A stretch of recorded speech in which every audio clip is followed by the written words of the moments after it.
तशी यावर्षी राज्यनाट्याची स्टेशनरी शहाबाजबाईने आधीच घेऊन ठेवली होती, पण तरी उरल्या सुरल्या 1-2 वस्तू घेतल्या, वाटेत या प्रिंट्स उचलल्या आणि माझ्या वजनापेक्षा जड पिशव्या घेऊन नाट्यगृहात आले. इथे मला पिशव्या उचलाव्या लागत नाहीत. केदारच्या मदतीने आधी खोली आवरायला घेतली. पुढचा अख्खा महिना इथेच काढायचाय आणि आता सगळ्यात किचकट काम स्टेशनरी आणि कागदपत्र सॉर्ट करणं. या सगळ्या कामांबद्दल मी मागच्या एका ब्लॉगमध्ये सांगितलंय, पुन्हा सांगत नाही. केस वर बांधले, पंखा लावला आणि कामाला सुरुवात. बरं, यावेळी मदतीला केदार पण होता आणि सालाबाद प्रमाणे यावर्षी कागदपत्र सॉर्ट करायचे आहेतच आणि हे करताना माझ्या नाकी 9 येतात. Hi Kedar, hi Kedar, hi Kedar.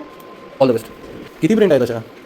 1000. तासभर घालवून कागदपत्र सॉर्ट केली आणि आता परीक्षकांचे फोल्डर.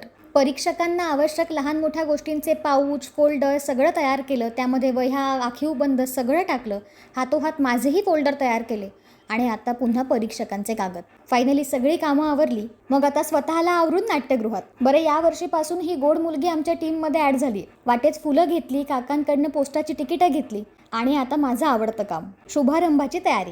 यावर्षी दोन्ही मुलं मदतीला असल्यामुळे 2चे 6 हात झाले आणि ही कामं भरभर आवरली. बरं, ही समयी कशी सजवली आहे मला कमेंटमध्ये सांगा. शुभारंभाची सगळी तयारी झाली. मग स्पर्धकांकडनं कागदपत्र घेतली, परीक्षकांच्या फोल्डरमध्ये ह्या बॅटऱ्या टाकल्या आणि आता मी हे सगळं घेऊन चालली आहे परीक्षकांकडे. नेहमीप्रमाणे भाऊ मदतीला धावून आलं. परीक्षक झाले, आता पत्रकार. मोठ्यांदा म्हणा, पात्र परिचय द्या.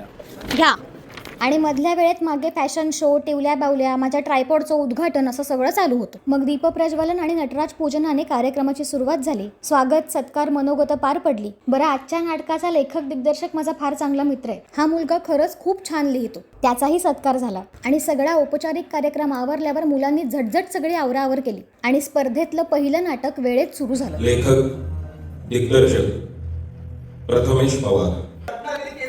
सलग 3 वर्ष अभिनयाचं उत्तेजनाचं वर्ष घेतोय. आज कुठे हाताचा बोलल्या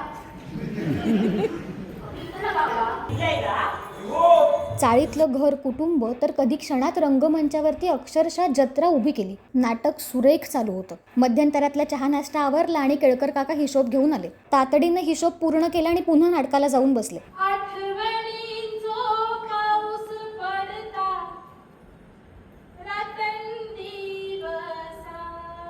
नंतर ही फ्री हेड मसाज सेवा घेतली आणि पुन्हा कामाला लागले. कागद आणि कागद सगळ्या फॉर्मॅलिटी, सगळे सही शिक्के पूर्ण केले आणि नंतर या टीमनी मला एक गोड सरप्राईज दिलं, पण त्याबद्दल वाढदिवसाच्या ब्लॉगमध्ये सांगेन.